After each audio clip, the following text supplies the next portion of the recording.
Yan, di ba? Aura, aura, aura. Punta tayo sa event.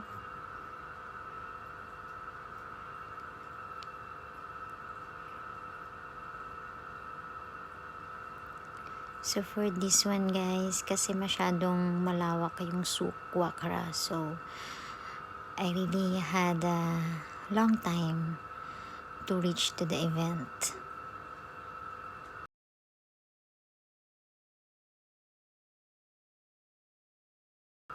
And we are near and the event. This is it, Pansit. Actually, this is the traditional cannon firing before the iftar, before it starts. This na. Satisfying guys.